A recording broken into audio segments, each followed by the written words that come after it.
আলহামদুলিল্লাহ, আলহামদুলিল্লাহ, আলহামদুলিল্লাহ। বসনিমার সুস্থ আছে এবং বাড়িতে আছে সে এখন। ভাই আপনারা সবাই জানেন কম বেশি বসনিমারের করোনা হয়েছে, পজিটিভ ধরা পড়ছে। তো বর্তমান সোশ্যাল মিডিয়ায় পুরো সব জায়গায় নেইমার নেইমার নেইমার।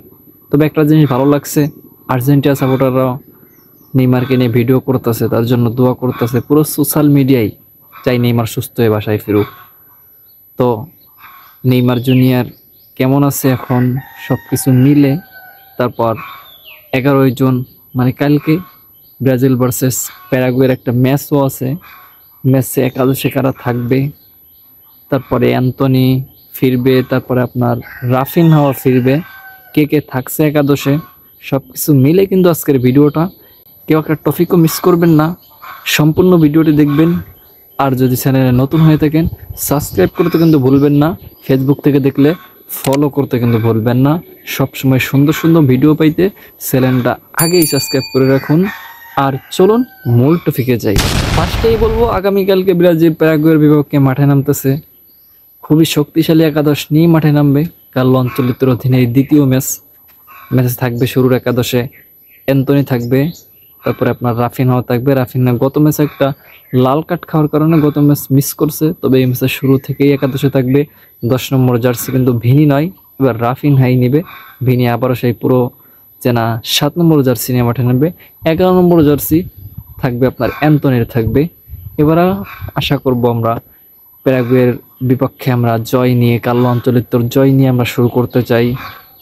আবারও একটা খুশির সংবাদ আছে, কার্লো আনচেলত্তির বার্থডে আজকে। তো শুভকামনা রইল ডন কার্লো আনচেলত্তির জন্য, ভবিষ্যতে যেন ব্রাজিলকে সুন্দর কিছু উপহার দিয়ে 26 বিশ্বকাপ আমাদের এনে দিতে পারে। তো আপনার জন্য শুভকামনা। তো কালকের ম্যাচেও আপনার জন্য শুভকামনা থাকবে, জয় নিয়ে মাঠ ছাড়বো। আপনার হ্যাপি বার্থডের দিন যেন আমরা জয় নিয়ে মাঠ ছাড়তে পারি।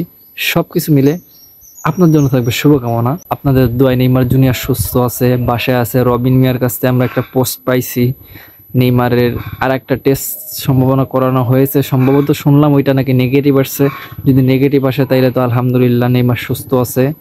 তারপরে নেইমার সুস্থ হলে আমরা নেইমারকেও ফিরে পাবো।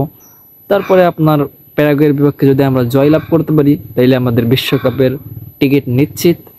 আর যদি ড্রও করি, পরে একটা জিতলে আমাদের নিশ্চিত। সর্বোপরি একটা কথা, একটা ম্যাচ ড্র করতে হবে, আর একটা জিতলেই আমাদের বিশ্বকাপের টিকিট নিশ্চিত। সর্বশেষ একটাই কথা, ব্রাজিলের খেলা আসলে সবাই পাগল হয়ে যান, কিসের মাধ্যমে খেলা দেখবো, কোন অ্যাপস দিয়ে খেলা দেখবো। নাইম ভাই একটু ডিটেলটা জানান।